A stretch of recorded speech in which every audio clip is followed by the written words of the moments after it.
तो सनातन जी के कांधे पर हाथ रखे हुए चंद्रशेखर, तपन मिश्र और वो महाराष्ट्रीय ब्राह्मण 4 हो गए। इनके साथ पहुंचे। जो ही मठ के समय पहुंचे से सनातन जी के कांधे से हाथ हटा लिया और दृष्टि नीचे किए हुए, हाथ जोड़े हुए, ऐसे जैसे बहुत हाथ जोड़ी हुई दृष्टि नीचे किए हुए प्रवेश किया।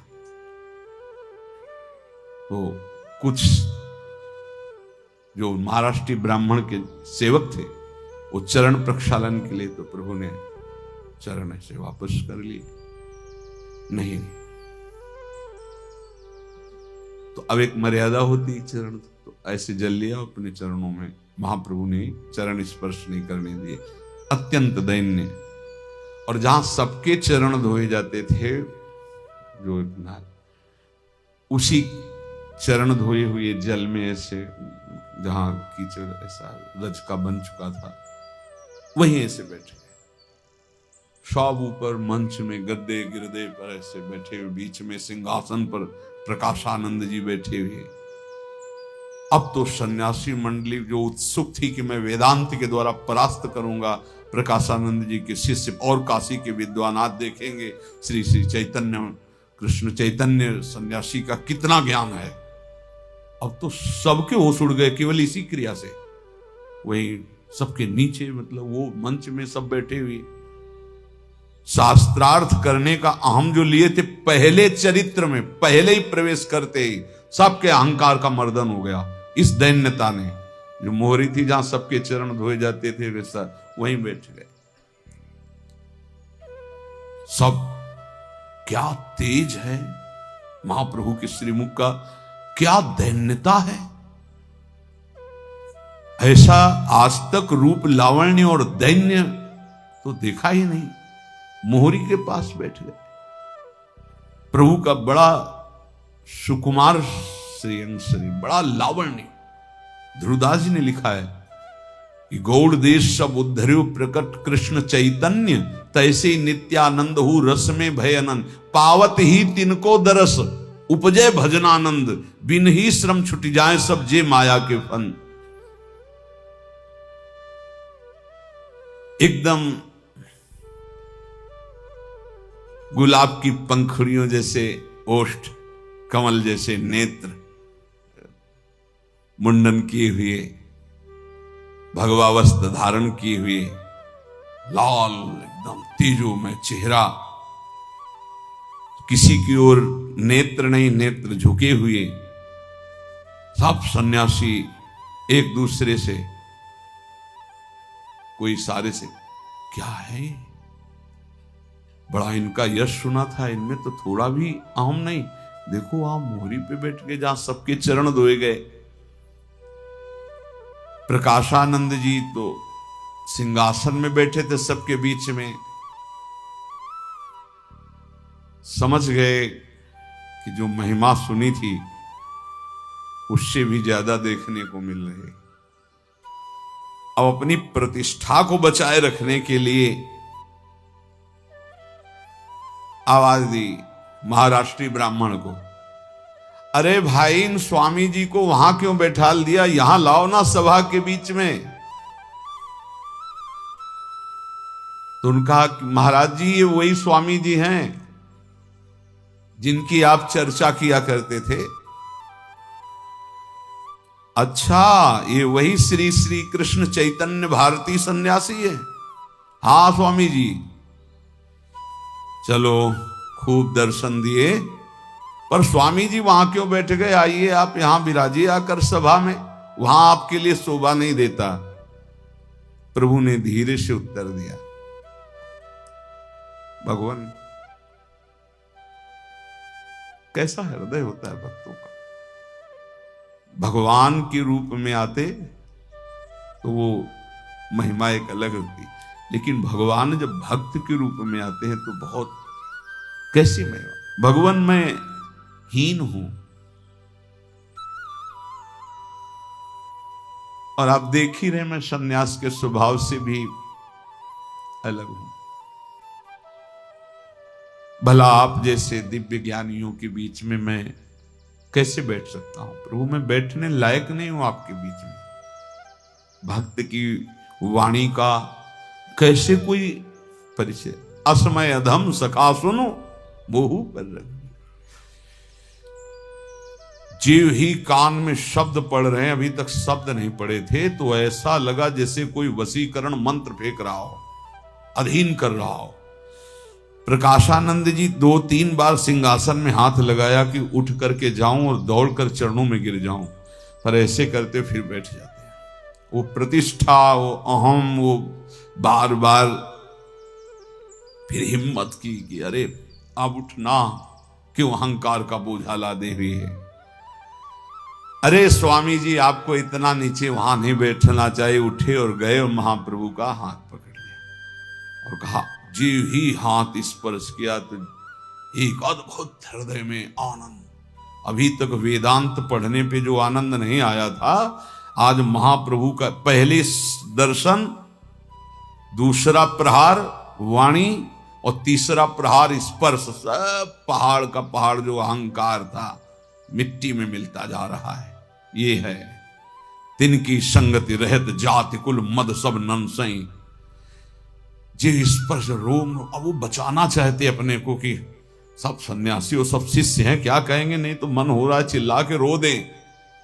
महाप्रभु के स्पर्श से प्रकाशानंद जी का मन हो रहा है कि चिल्ला कर रो दे कि हे नाथ अब तो दया करो, चरणों में गिर जाए। पर बार बार शिष्यों की तरफ देखते हैं कि सोचेंगे कि गुरु जी परास्त हो गए, अभी तो शास्त्रार्थ ही नहीं हुआ। बहुत हिम्मत कर रहे हैं, फिर बड़े गंभीर होके, आप हमारे अतिथि हैं, आइए। और महाप्रभु का कर कमल पकड़कर अपने नहीं महाप्रभु उस पेले बैठते नीचे, बड़ा संकोच, बड़ी विवशता। महाप्रभु ऐसे शांत। और ये कोई बनावट की बात नहीं, स्वाभाविक दैन्यता होती है महापुरुषों में, भक्त में, भगवत प्रेमी में, महापुरुषों में, अवतारी जनों में स्वाभाविक दैन्यता होती है। धीरे धीरे नाम उच्चारण। अब महाप्रभु, आप बात समझना, महाप्रभु कोई साधक है क्या? नाम, ये बात बहुत पकड़नी चाहिए। हमने पूज्य सदगुरुदेव भगवान को देखा कि जहां 2 लोग बैठे और यहां आप देखना, यहां नाम तुरंत चलते, चल एकदम लग रहा है यहां जप रहे, चल रहा है। ज्यादा मानसिक के चक्कर में नहीं पड़ना चाहिए, हमारा नाम चल रहा है बस, ये बात मानसिक में मन की दशा। तो अब वो तो आचार्य हैं, आचरण करके बता रहे हैं। ओठ धीरे धीरे फड़क रहे हैं, मानो नाम जप हो रहा है। जैसे कमल की पंखुड़ियां वायु लगने से हिलती हैं, ऐसे ओठ हिल रहे, ऐसे नाम जप। दोनों बिंबा फल के समान अरुण वर्ण के अधर हिल रहे हैं। अब प्रकाशानंद जी कुछ बात करने के लिए, स्वामी जी मुझे आपसे पहले तो एक शिकायत करनी है। भाषा बदल गई है। आप आए काशी में और अपना घर नहीं समझा इस मठ को, आप आते यहां मठ में रुकते, ये आपका ही तो है। देखो आप साधु, हम साधु, तो आप अपने घर की तरह क्यों नहीं? भाषा बदल गई। अभी तक वाराणसी में ये आपका ही तो मठ है। आप सुनाए उनके घर में ठहरे हुए हैं, ऐसा लगता है कि आप अभी तक मुझे अपना नहीं माना। प्रकाशानंद जी ने कहा। महाप्रभु ने धीरे से देखा प्रकाशानंद जी, अपना तो मान लिया तभी तो हम आए। कहा नहीं, दृष्टि से देखा तो एक नौ वेदांती सन्यासी ने कहा, मौनम स्वीकृति लक्षणम। जो आपने कहा कि अपना नहीं माना तो मौन है, इसका मतलब उन्होंने आपको अपना नहीं माना। ऐसे और मुस्कुरा दिया, मतलब एक कटाक्ष। इसी समय पूरी सन्यासी मंडली जोर का कहा, ऐसे करके हंसे। ऐसे महाप्रभु का वही नाम जब चल रहा है, ग्रीवा नीचे। अरे बोलो ना स्वामी जी, कुछ तो बोलो, मौन क्यों हो? महाप्रभु अब आंखों में आंसू भरे हैं। और कहा आप सब गुरुजनों के सामने मैं क्या बोलूं, मैं बोलने लायक ही नहीं हूं आप गुरुजनों के सामने, मेरे में कोई योग्यता नहीं, बस इतनी श्री कृष्ण कृपा हुई कि आप सब संतों के दर्शन हो गए। मैं बहुत इसी संकोच में दबा हुआ हूं कि मेरे में तो इतनी भी योग्यता नहीं कि मैं आप गुरुजनों के दर्शन करता। ये तो हमारे श्री कृष्ण की कृपा हो गई कि आप सबके दर्शन बोलने तो। अब वो सब ज्ञान भाव में अपने प्रकाशानंद जी ने कहा कि समझ गए समझ गए, तुम कटवा में जो केशव भारती हैं उन्हीं के तो शिष्य हो ना, उन्हीं से सन्यास लिया है ना। हाँ प्रभु, वही मेरे गुरुदेव हैं, दीक्षा गुरु हैं। प्रकाशानंद जी फिर बोले, मतलब अब वो किसी तरह महाप्रभु से बात करना चाहते हैं। एक बात पूछूं, तुम बुरा तो नहीं मानोगे? प्रकाशानंद जी ने कहा।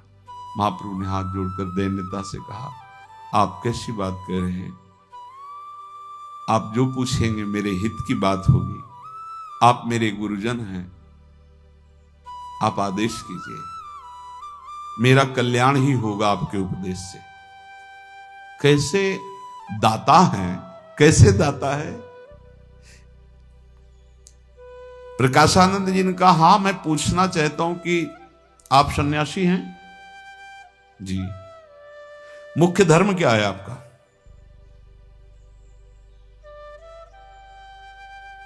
मैं बताता हूं। मुख्य धर्म सन्यासी का है भिक्षा अन्न से निर्वाह करता हुआ वेदांत का चिंतन करता रहे, युक्ति से, शास्त्र प्रमाण से, आप्त पुरुषों के वाक्यों द्वारा सत्य से ये प्रतीत होने वाला जगत मिथ्या है और स्वरूप में स्थित हो जाए, ब्रह्म स्वरूप में। ये सन्यासी का धर्म है। तो ये तुम छोड़ करके कृष्ण कृष्ण कृष्ण, ये क्या है? प्रभु ने हाथ जोड़कर कहा, भगवान मेरे गुरुदेव ने मुझे यही उपदेश किया है, कृष्ण ही वेदांत का फल है, कृष्ण ही वैराग्य का फल है। शायद उन्होंने मुझे इसी बात का अधिकारी समझा, इसलिए उपदेश किया है। और क्या भगवान शास्त्रों में गुरु आज्ञा से बढ़कर कोई बात होती है क्या? मेरे गुरुदेव ने मुझे ये श्लोक सुनाया और नाम जपने को कहा कि हरिर नाम हरिर नाम हरिर नामैव केवलम कलौ नास्तेव नास्तेव नास्तेव गतिरन्यथा। कलयुग में केवल भगवन नाम, इसके अलावा किसी की गति नहीं हो सकती और से, पक्की पक्की बात। इसीलिए मैं अपने गुरु की आज्ञा का पालन करते हुए हर समय नाम जप करता हूं। ये तो तुम रोते रहते हो, ये क्यों? कुछ प्रलाप सा करते हो, नाचते रहते हो, रोते रहते हो। अब कैसे वेदांतियों को समझावे महाप्रभु? ये कहे क्या कि श्री कृष्ण प्रेम में उनमें प्रेमी कभी कहता ही नहीं कि मेरे में प्रेम आ गया है। सब कुछ बदला बदला सा मुझे लगता है। अपने आप आंखों से आंसू बहते रहते हैं, मैं भी घबराता हूं, पता नहीं ऐसा क्यों होता है। हमने गुरु जी से पूछा था कि भगवान आपने ये क्या कर दिया मुझे, तो गुरुजी ने कहा था कि ये शुभ लक्षण है। कितनी मतलब कितनी प्रवीणता से स्थिति का वर्णन कर रहे हैं। देखो, गुरुजी ने कहा था महान स्थिति का ये शुभ लक्षण है और तुमको इससे कोई मतलब नहीं, तुम केवल नाम जप करो। तो अतएव भगवान मैं उस दिन से ये सब कुछ नहीं सोचता हूं, केवल नाम जप कर रहा हूं। नित्य बस निरंतर नाम जप पर हमारी दृष्टि रहती है। क्या मतलब, क्या बात है, यही जीवन का सार है। नित्य निरंतर केवल हमारी नाम जप पर दृष्टि रहती है। और अब तो ऐसी लत लग गई है, आदत, स्वभाव, आसक्ति, कि छूट जाए प्राण तो बात अलग है, नहीं तो नाम नहीं छूट सकता। प्रकाशानंद जी बात, हाँ वो तो महिमा हरि नाम की भी है, उसका स्मरण करना चाहिए, उत्तम है। कलिसंतरण उपनिषद में नाम की बड़ी महिमा है, पर तुम सन्यासी होकर ब्रह्म सूत्र से उदास कैसे हो सकते हो? वेदांत दर्शन क्यों नहीं आप चर्चा करते वेदांत की? महाप्रभु ने कहा, भगवान ऐसा कौन आस्तिक होगा जो वेदांत को नहीं मानता, वेद को नहीं मानता? भगवान व्यासदेव जी ने ब्रह्म सूत्रों की व्याख्या की है। प्रकाशानंद जी ने कहा, ब्रह्म सूत्रों में निर्विशेष ब्रह्म का प्रतिपादन किया गया है। अहंग्रह उपासना द्वारा निर्विशेष ब्रह्म का चिंतन कर लो तो संन्यास धर्म सार्थक हो जाएगा। नाचना गाना ये वेदांत सूत्र के विपरीत है। अहंग्रह उपासना का मतलब होता है मैं ही ब्रह्म हूं, मैं ब्रह्म हूं। प्रभु ने कहा, चैतन्य महाप्रभु ने, कि क्या ब्रह्म सूत्रों की व्याख्या करने वाले भगवान व्यासदेव जी नहीं जानते क्या? आप ये कैसे कह सकते हैं कि निर्विशेष निराकार ब्रह्म का ही प्रतिपादन ब्रह्म सूत्र करते हैं? अगर ब्रह्म सूत्रों की व्याख्या वेदों का विभाजन करने वाले श्री कृष्ण द्वैपायन भगवान व्यासदेव जी उसकी व्याख्या की, तो निर्विशेष ब्रह्म को ही केवल व्याख्या करते। आपने गौर से नहीं देखा, इसलिए आपको ऐसा लग रहा है। सब कुछ वर्णन करने के बाद भी व्यासदेव जी असंतुष्ट थे। जब नारद जी से मिले तब नारद जी ने कहा, आप पूर्ण काम होकर असंतुष्ट कैसे हैं? तो उनका सब कुछ रचना हो गई, वेदों का विभाग किया, महाभारत भी वेदों का सार निकाल दिया, इतिहास महाभारत और सब पुराणों की भी रचना की, पर एक असंतुष्टि है। तो उन्होंने कहा कि संतुष्टि होगी श्री कृष्ण यश गाने से। तभी श्रीमद् भागवत की रचना। आसपास देखा, सब सन्यासियों को सोच रहे हैं कि कहीं फंसा न लें और हमको। तो प्रकाशानंद जी कहने, तुम कैसी अशास्त्रीय बात कर रहे हो? ब्रह्म सूत्र तो केवल निर्विशेष निर्गुण निराकार ब्रह्म का ही प्रतिपादन करते हैं। भगवान शंकराचार्य ने विस्तार के सहित अपने भाष्य में इसका वर्णन किया है। क्या तुमने शारीरिक भाष्य नहीं पढ़ा? क्या तुम शंकराचार्य जी को नहीं मानते? ऐसा चैतन्य महाप्रभु ने कहा, सार्वभौम भट्टाचार्य कौन सा ग्रंथ है जो नहीं जानते? तो सुनाए हैं, हमें वेदांत का भी पता है, शारीरिक भाष्य का भी सुना है, पर जो हमारी समझ में आया वो हम आपको कह रहे हैं। और आपने कहा भगवान शंकराचार्य को तो जगत गुरु हैं, गुरुदेव हैं, कौन ऐसा उनको नहीं मानेगा? हम भी तो उन्हीं की परंपरा में हैं। दशनामी शांकर संप्रदाय के आचार्य शंकराचार्य जी हैं, तो हम भी तो उन्हीं के जगन मान्य गुरु हैं। वो उनके श्री चरणों में पूरी श्रद्धा रखते हैं। प्रकाशानंद का ये कोई मानना हुआ? मानना तो तब होगा जब आप शंकर भाष्य के अनुसार बोलिए, वेदांत के अनुसार बोलिए। भगवान व्यासदेव जी तो शंकर भाष्य वो मानते हैं, भावों को तो शंकर भगवान समझते हैं। उन्होंने ही तो शंकराचार्य जी के रूप में प्रकाशित किया है। हम एक शब्द में कहते हैं कि उपाधि रहित अखंड सत्ता निर्गुण निराकार निर्विशेष ब्रह्म की, ये वेदांत कहता है। जब जगत वास्तव में कुछ है ही नहीं तो जीव और ब्रह्म, इसमें भेद कैसा? फिर किसकी स्तुति, किसका प्रणाम, किसके लिए नाचना, किसके लिए गाना, किसके लिए रोना? हाँ, यही था। तभी का 20 वर्ष कभी रोना लिया है। किससे विनय करें, किससे प्रार्थना करें जब कोई दूसरा है ही नहीं? सब नित्य शुद्ध बुद्ध मुक्त ब्रह्म स्वरूप है। प्रकाशानंद जी ने। इसके अतिरिक्त सब स्वाप्निक, सब माया, सब मिथ्या।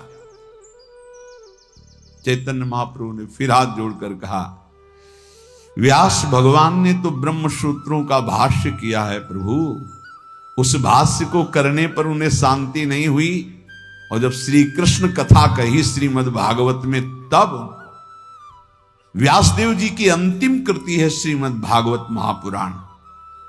आप तो सर्वशास्त्र वेदता, ठीक ठीक बताइए, श्रीमद् भागवत को आप मानते हैं? हां, तो निर्विशेष ब्रह्म की प्रधानता है या ब्रह्म की प्रतिष्ठा स्वरूप श्री कृष्ण चंद्र जी की, सविशेष पूर्ण ब्रह्म परमात्म तत्व श्री कृष्ण की? हां हां, सत्य है, सत्य है। श्री प्रकाशानंद जी, श्रीमद् भागवत को भगवान व्यासदेव जी ने सभी शास्त्रों का सार बताया है, क्योंकि आखिरी नारद जी ने उन्हें उपदेश किया था। मुझे पता है कैसा ज्ञान होता है कि वो स्वीकार नहीं करना चाहता। ये तो आत्माराम मुनि भी श्री कृष्ण कथा गाते हैं, भक्ति का भाव करते हैं। आत्मा रामाश्च मुनयो निर्ग्रंथा अपिरुक्रमे कुर्वन्त हि तु किं भक्ति मित्थम भूत गुणो हरि। तो ठीक है, भगवान शंकराचार्य जी ने जो कहा है वो अपनी रट लगाए। उस निर्गुण निराकार ब्रह्म है, ये निर्विशेष ब्रह्म ही साध्य है, यही बात समझ लो आप। फिर चैतन्य महाप्रभु ने कहा, भगवान शंकराचार्य श्रीमद् भागवत को यथाविधि जानते हैं, भागवत की परम श्रद्धा रखते थे, और ये जानते हैं कि भगवान व्यासदेव जी के द्वारा प्रकट हुआ श्रीमद् भागवत श्री कृष्णचंद्र सच्चिदानंद रूप है। फिर भी उन्होंने निर्विशेष ब्रह्म को ही अपने भाष्य में प्रधानता देते हुए चरम लक्ष्य माना है। ये जानते हो किस लिए? प्रकाशानंद जी से कह रहे कि जो बहुत बुद्धिमान है तो दौड़ दौड़ और दौड़, दौड़ा दौड़ा के थका दिया वेदांत। अरे भाई प्रकाशानंद जी ने कहा, सूत्रों के अर्थ का अनर्थ करने में कौन सा लोक कल्याण हो जाएगा? आप ऐसा क्यों बोल रहे हैं? चैतन्य महाप्रभु से कहा। महाप्रभु ने धीरे से कहा, भगवान अर्थ का अनर्थ प्रभु आप बुद्धि की धरा से ही देख रहे हो। प्रकाशानंद जी से कहा, असली में जो अनुभव का विषय है वो तो आप वाणी से बोल ही नहीं सकते हैं, आप बुद्धि की धरा में विचरण कर रहे हैं। तर्क के द्वारा क्या सत्य वस्तु का बोध हो जाएगा? असली तो अनुभवगम्य है, तर्क प्रधान तो है नहीं। अब किसी सूत्र का कुछ भी अर्थ लगाकर आप मान बैठो, अर्थ लगाने में बुद्धि की चातुर्यता के सिवा कोई नहीं है। अर्थ लगाना, व्याख्यान कर देना, भाष्य कर देना, पुस्तकों की रचना कर देना, ये सब बुद्धि की तरह से हो सकता है, लेकिन अनुभव करना नहीं। ये बहुत जोर की बात, ये प्रायः मिलता है। अर्थ लगाना, व्याख्यान कर देना, भाष्य की रचना कर देना, पुस्तकों की रचना कर देना, ये सब हो सकता है, लेकिन अंदर बोध होना, और बोध से मोक्ष प्राप्त होता है। केवल बुद्धि से मनोरंजन करने से मोक्ष नहीं प्राप्त होता। महाप्रभु चैतन्य देव जी प्रकाशानंद, हां तो आप ही बताओ ना, भगवान शंकराचार्य जी ने इस जगत को एकदम मिथ्या का और निर्विशेष ब्रह्म को परम साध निराकार तत्व बताया, आप ही बताइए। महाप्रभु चैतन्य देव धीरे से बोले, भगवान देखो, तर्क यहां विषय नहीं है। अज्ञान और पूर्वजन्मकृत पापों का फल है तर्क उत्पन्न होना, तर्क पे तर्क, तर्क पे वितर्क। महापुरुष ऐसे तर्क नहीं करते। ये बहुत गंभीर मुद्रा में किसी बात को जानने के लिए प्रश्न, ऐसे तर्क नहीं करते। जिन्हें ईश्वर के प्रति आस्तित्व है, वो चाहे सविशेष हो या निर्विशेष, वो सब में विराजमान है, ऐसा तर्क कैसे हो सकता है? ये कैसे आपके अंदर शंका उठ सकती है कि वो श्री कृष्ण ब्रह्म नहीं, जब सर्वम खलविदम ब्रह्म तो श्री कृष्ण ईश्वर सर्वशक्तिमान सर्वांतर्यामी चराचर विश्व का स्वरूप धारण करके विराजमान है कि नहीं। ये पढ़ने लिखने से, बातें बनाने से, ध्यान उपासना से ये नहीं समझ में आता। ये समझ में आता है जब गुरु कृपा हो जाए, खूब नाम जप करे, तब सर्वत्र अपने प्रभु का दर्शन होता है। यदि सर्वत्र दर्शन होता तो फिर तर्क वितर्क कैसा। ये ग्रंथों का भार दिमाग में लाद कर घूमना क्यों। वो धुलाई हो रही है सभा में। जब जानते हो कि सर्वत्र वो विराजमान है तो फिर ये शंका क्यों कि वो सविशेष नहीं है, वो निर्विशेष ही है। वो जब कण कण में ईशावास्यविदम सर्वम यत्किंच जगत्याम जगत, फिर कौन कण ऐसा जो ब्रह्म नहीं। तो आप कैसे ऐसे कह सकते हैं।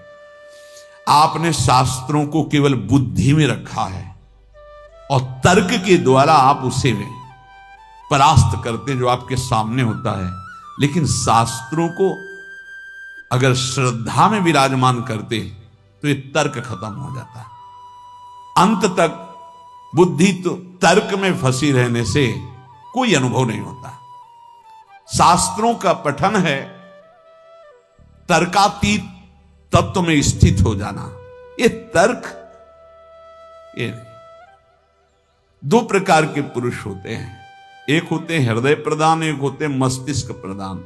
हृदय प्रधान बहुत कम होते हैं, मस्तिष्क प्रधान अधिक होते हैं। मस्तिष्क प्रधान वाले बिना तर्क के परास्त हुए बात मानते ही नहीं।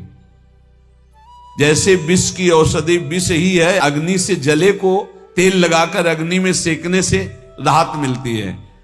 ऐसे तर्क वाले को केवल तर्क से ही परास्त किया जा सकता है और कोई उपाय नहीं। तर्क करते करते बुद्धि को इतना सूक्ष्म बना दिया जाए कि बुद्धि शक्तिहीन हो जाए, तब स्थूल सूक्ष्म कारण तीनों से रहित हो जाती है और परमार्थ स्वरूप में स्थित हो जाती है। इसलिए शंकर भाष्य है, इसलिए वेदांत रगड़ रगड़ के तर्क कर करके हार गई, बुद्धि शक्तिहीन हो गई। अब बैठ गए, जब बैठ गई तो स्थूल सूक्ष्म कारण तीनों हटाओ स्वरूप। महाप्रभु चैतन्य देव बोल रहे। भगवान शंकराचार्य जी ने उन तर्क के द्वारा युक्तियों को भगवत तत्व तक पहुंचाने के लिए ऐसा सूत्र रखा है कि भारी से भारी तार्किक भी लड़खड़ा करके वहां गिरे और बुद्धि शिथिल होकर भगवत स्वरूप को प्राप्त हो जाए। सचमुच सचमुच भगवान शंकराचार्य जी ने सीमा रख दी, नहीं कोई क्रॉस कर सकता। ऐसे तर्क की वेदांत श्रवण पठन का इतना प्रयोजन है महाराज कि बुद्धि तार्किक जो है मस्तिष्क प्रधान, वो बुद्धि थक जाए, सूक्ष्म हो जाए, पवित्र हो जाए, शांत हो जाए, भगवत स्वरूप हो जाए, तर्कों से हट जाए। तर्कों में बने रहना लक्ष्य नहीं होता, क्योंकि परमार्थ का स्वरूप तर्कातीत है। महाराज वास्तविक ज्ञान में और अज्ञान में बहुत अंतर है, आकाश पाताल जैसा है। चैतन्य महाप्रभु बोल रहे, ये जब तक तर्क है तो पहचान है कि वो अज्ञानी है। मतलब भरी सभा में आज असली ज्ञान का बोध हो रहा है प्रकाशानंद जी को। वो अपने को परमार्थ की तरफ बढ़ता हुआ समझता है, लेकिन नहीं, जब तक तर्क है तब तक परमार्थ की तरफ नहीं। सच्ची श्रद्धा से परमार्थ को जाना जाता है, तर्क के द्वारा नहीं। जिसके हृदय में जितनी प्रबल श्रद्धा होगी उतना ही ज्ञान प्रकाशित होगा। श्रद्धावान लभते ज्ञानम, भगवान के वचन। क्या श्रद्धावान तार्किक होता है? क्या श्रद्धावान अभिमानी होता है? जहां तर्क है, शंका है, हमारी मान्यता है कि वो पूर्व जन्म के पापों का फल है। जहां तर्क है, शंका है, तो हमारी मान्यता कि पूर्व जन्म के पापों का फल है। तर्क अज्ञान पर उठता है, पाप उसे तर्कातीत स्थिति में नहीं जाने देता है। भगवान असली परमार्थ कुछ और होता है। असली परमार्थ श्रद्धा और विश्वास के बिना नहीं जागृत होता। हम एक शब्द में कह सकते हैं कि वो ढोंग कर सकता है सिद्ध होने का, लेकिन ढोंगी से भगवान बहुत दूर होते हैं। परमार्थ का स्वरूप तर्कातीत है। भाव, सरलता, शंकाहीन स्थिति, वो केवल अपने ही आराध्य में तल्लीन रहता है। कोई तर्क प्रमाण की उसे जरूरत नहीं होती। चाहे निर्विशेष हो चाहे सविशेष, स्थिति दोनों की एक ही होती है। क्या बात महाप्रभु, चाहे निर्विशेष हो या सविशेष, स्थिति दोनों की एक होती है। वो मान अपमान से ऊपर दोनों होते हैं, ज्ञानी अज्ञानी, ज्ञानी या भक्त। अज्ञान में तर्क होता है, अज्ञान में नाना प्रकार की वासनाएं होती है, लेकिन ऐसी सिद्धि क्या जिसमें इस तरह का तर्क हो। हम आपसे प्रार्थना करते हैं कि आप जिसे समझ रहे हैं कि कृष्ण कृष्ण कृष्ण बोलना और वेदांत पढ़कर निर्विशेष ब्रह्म को जानना, तो आप उसे श्रेष्ठ और इसे लघु समझ रहे हैं। कृष्ण कृष्ण कृष्ण बोलते जाओ, सविशेष निर्विशेष सबका अनुभव हो जाएगा। वही चीख चीख के रोज चर्चा होती है कि आप नाम जप करो, सब निराकार साकार आत्म तत्व का बोध, भगवत प्रेम सब हो जाएगा, अपने आप आपके हृदय में आ जाएगा। जगत चाहे सत्य हो या असत्य हो, तुम इसका प्रयोजन मत रखो, तुम केवल नाम जप करो, सब पता चल जाएगा। बहुत प्रकाशानंद जी ने कहा, तब तो फिर ये दंभ हुआ कि उसे कुछ समझ नहीं है, बस चल रहा है। इसे क्या सिद्ध करना चाहते हो? भगवान शंकराचार्य जी ने इस जगत को त्रिकाल में असत्य कहा है। ब्रह्म सत्यम जगत मिथ्या। आप कह रहे कुछ समझने की जरूरत नहीं, बस कृष्ण कृष्ण बोलते चले जाओ। तो ऐसा आप कैसे बोल सकते? महाप्रभु ने कहा, आपने भगवान शंकराचार्य जी के हृदय की बात सुनी? क्या भगवान शंकराचार्य जी की हृदय की बात? तो कहा, एक षटपदी की रचना हुई भगवान शंकराचार्य जी ने की।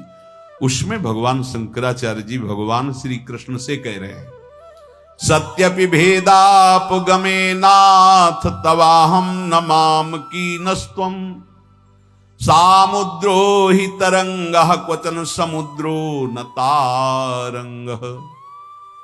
प्रभु, यद्यपि हम में आप में भेद नहीं है, पक्का। बोले कैसे? बोले जैसे समुद्र और तरंग में, समुद्र से ही तो तरंग है, वायु का विकार बना तो तरंग हो गई, तो समुद्र ही तो बना है तरंग। ऐसे हम में आप में भेद नहीं। पर प्रभु, समुद्र में न जाने कितनी तरंगें उठती, लेकिन एक तरंग समुद्र पैदा कर दे इतनी सामर्थ्य नहीं। ऐसा हम में आप में भेद है। अभेद ऐसे है कि समुद्र ही तरंगायमान हो रहा है। यह अभेद बात पक्की, बिल्कुल ध्रुव सत्य बात। उसी ब्रह्म की तरंग है, लेकिन एक तरंग समुद्र पैदा कर दे ऐसी सामर्थ्य किसी तरंग में नहीं है। तभी कभी चर्चा में कहा कि चाहे अभेद भाव से ब्रह्म भाव को प्राप्त हो जाओ, ब्रह्मविद ब्रह्मोई बहुत परम सत्य बात है, लेकिन जो भगवान श्री कृष्ण में सामर्थ्य है वो उन्हीं में सामर्थ्य है, वो दूसरे में नहीं है। वो ऐसा जैसे हर तरंग समुद्र ही है। वायु विकार हटा तो समुद्र ही था, वायु विकार गया तो लहर हो गई, ये बात। पर ऐसी करोड़ों लहरें हैं, पर एक लहर समुद्र नहीं पैदा कर सकती। करोड़ों लहरें समुद्र में, समुद्र है श्री कृष्ण और लहरें हैं ये सब चराचर जगत। तो जो भी ब्रह्म प्राप्त है वो भगवत स्वरूप ही है, कोई अंतर नहीं। पर श्री कृष्ण के समान ऐश्वर्य महिमा सामर्थ्य शक्ति ही है। भ्रकुटी विलास सृष्टि लय हुई श्री कृष्ण में ही है। हम कह रहे कि कोई भी महात्मा को बड़े चमत्कार होते हैं संतों में, लेकिन जो भगवान का प्रकृति के द्वारा बनाया हुआ नियम है उसको कोई तोड़ के दिखावे। चलो इस समय दिन के 9 बज रहे, रात्रि के 9 बजे, खत्म रे, सूर्य शांत, चाहे जितना छूछा करते रहो, जो सृष्टि का क्रम है उस पे कोई अंतर। कुछ देर के लिए ऐसे मंत्रों की सिद्ध करने वाले कि थोड़ी देर वर्षा रोक ले, समय आपको देना पड़ेगा, घंटा 2 घंटा 4 घंटा, तो आपका तप उतना खर्चा होगा और वो रुक जाएगी। ऐसा है, मंत्रों का बल ऐसा है। लेकिन वर्षा ही नहीं, वर्षा ऋतु ही नहीं आएगी, ऐसी सामर्थ्य नहीं। सूर्य को रोक लिया गया, ये तपस्वियों में, ब्रह्म ऋषियों में देखा गया कि वो अपने संकल्प से सूर्य को रोक, लेकिन सूर्य ही ना चले या रात ही ना हो, ऐसा आज तक कोई नहीं। साफ भगवान की जो बनाई हुई प्रकृति, इसका कोई परिवर्तन कर दे, वो सिर्फ श्री कृष्ण का चिंतन करके तदात्म होकर ब्रह्म रूप स्थित हो गए, पक्की बात। लेकिन जो श्री कृष्ण में सामर्थ्य, वो केवल श्री कृष्ण में सामर्थ्य है, सब उसी में समा गए, वो बात। अगर आप ब्रह्म स्वरूप और सोचो कि मैं प्रभु हुई हूं, चिंतन करके तन्मय हो गए, जो प्रभु करते हो हम कर सकते हैं, ऐसा कोई नहीं है, कोई नहीं है। त्रिभुवन में सब हरि शरणम है, सब हरि शरणम। इसीलिए चैतन्य महाप्रभु ने कहा, क्या तुमने हृदय की बात नहीं सुनी शंकराचार्य जी की? ये शंकराचार्य जी का ही है। प्रकाशानंद जी एकदम आश्चर्य में हो गए, क्योंकि एकदम ऐसे सब, अरे उनका ये हमारे आचार्य का विनोद है। ओ मतलब शंकराचार्य जी ये विनोद में कह रहे हैं, और सब जो निर्विशेष ब्रह्म की बात है वो सत्य बोल रहे हो, ये विनोद कर रहे हैं। बिल्कुल सत्य बात यही है कि वो ब्रह्म निर्विशेष है। प्रभु ने कहा, फिर मैं दोहरा रहा हूं, ये तर्क से क्षुब्ध हुई बुद्धि अनुभव से शून्य होती है। क्या आपको सच्ची शांति मिल गई है?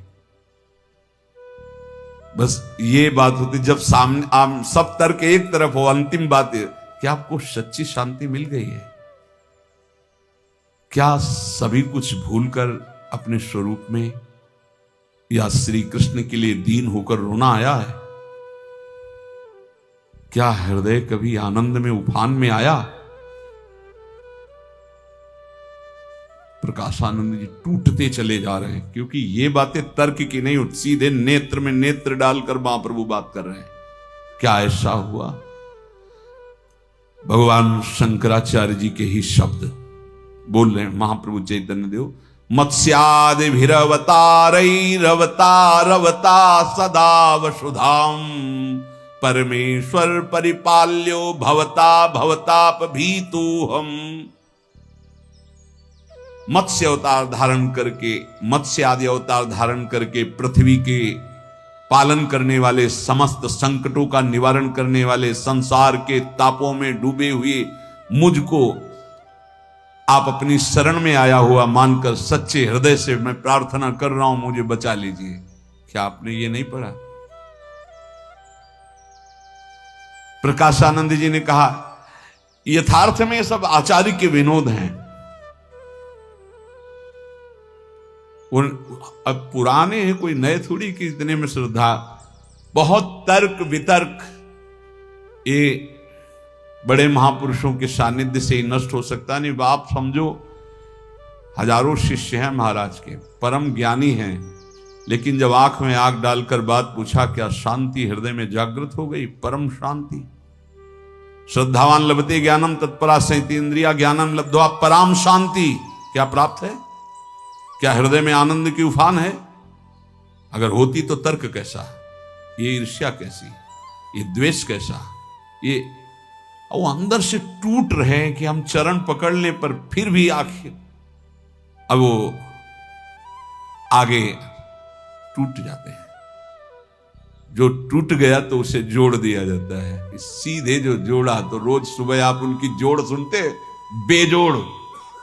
ऐसी जगह जोड़ा जहां बेजोड़ हो गए, नहीं हो गए। अद्वितीय प्रेम विधि के उपासक, जैसे वहां अद्वैत ब्रह्म की स्थिति है, ऐसे अद्वैत, इसके समान कोई दूसरा है ही नहीं। यह अद्वैत ये भी है, यह अद्वैत का खेल नहीं। यहां प्रेम की प्रिया प्रीतम, प्रेम का वृंदावन, प्रेम की सहचरी, प्रेम के सेवा पात्र, प्रेम के खगमृग, यहां सब अद्वैत है। यहां द्वैत नहीं है, द्वैत जगत में है। पर इस अद्वैत में जो द्वैत है उसका अद्वैत स्थित महापुरुष भी नहीं परिचय जानते। वृंदावन की रजरानी और रसिक जन ये अंतिम फाइनल में पहुंच गए हो। बस आप शांत रहिएगा, धैर्यपूर्वक रहिएगा और राधा राधा कहिएगा। बहुत ऊंचाई की स्थिति, जहां से ऐसे ऐसे बड़े महापुरुष वहां तोड़ करके यहां वृंदावन की रज का सेवन करने का सौभाग्य मिला। अपने लोग तो किसी काम के नहीं थे। कोई वेदांती कट्टर है, कोई ब्रह्म ज्ञानी हो, क्या क्या। अपने लोग क्या है, गली कूचों में क्षुद्र विषयों के लिए भटकने वाले जीव हैं। ईमानदारी से देख लीजिए, कितने बड़े साधक हो, तपस्वी हो, त्यागी हो, बैरागी, अगर होए मन में भ्रम तो फिर माया भगवती प्रश्न करेंगी तो उत्तर दे देना। और ईमानदारी से देखो, अगर आप बैठे हो तो केवल लाडली जी की कृपा में बैठे हो, दूसरा कोई उपाय नहीं। यही कृपा तोड़ तोड़ के ऐसे महापुरुषों को लाई। जहां लाई वहां अपने जैसे अधमों का नंबर लग गया। लाइन में एक सुविधा होती है, क्या होती है, जैसे ऐसे लाइन है ना, उसमें चलना नहीं पड़ता, धक्के से पहुंच जाते हैं। नहीं पहुंच जाते हैं तो अपने लोग चलने लायक नहीं, पीछे वो आगे महापुरुषों की लाइन, हम उसी लाइन में खड़े हैं जिसमें नागरी दास जी, जिसमें सेवक जी महाराज, जिसमें बड़े बड़े महापुरुष। तो अब गुरुदेव के पीछे खड़े और लाइन वो प्रिया प्रीतम के समीप है, चलो सहचरी बपू, चलो सहचरी बपू, चलो सहचरी। तो अब हमारी तो हिम्मत है नहीं चलने की, पर भीड़ में इतना पीछे से धक्का आता है, कदम आगे बढ़ता चला जाता है। इसीलिए लाइन में लगे रहो, ऊबना नहीं, धक्के से डरना नहीं। लाइन से इधर हुए तो राई के सम चलत ही होत और की, और अगर राई भर हट गए तो फिर चल नहीं पाओगे। क्यों? यहां धक्के से चला जाता है। धक्का क्या? कृपा का धक्का। पीछे से आगे से हम इतने बंधे हुए हैं कि इधर उधर नहीं खसक सकते। अब तुम कोशिश करके इधर उधर लाइन से हट जाओगे तो चल नहीं पाओगे। चल पाओगे तो इसी लाइन में, सूधो चले अपने धर्म। देखा है कभी लाइन में खड़े होके? मतलब चलना नहीं पड़ता, बस शरीर ढीला कर दो, जैसे धक्का लगेगा आप आगे गिरोगे नहीं क्योंकि आगे है, रुकोगे नहीं क्योंकि पीछे है, धक्का लगते। हम लोग लाइन में खड़े हो गए और आगे कहां है, लाइन जा कहां रही है भी तो पता लगा लो। हम जहां प्रिया प्रीतम बट रहे हैं वहां खड़े हैं लाइन में। महिमा तेरी कहा कहो श्री हरिवंश दयाल, तेरे द्वारे बटत है सहज लाडली लाल। सच्ची बड़ी कृपा हो गई, बस जीवन को राधा राधा राधा राधा राधा जीवन निहाल हो जाए। शेष चर्चा आगे। श्री राधा वल्लभ लाल की।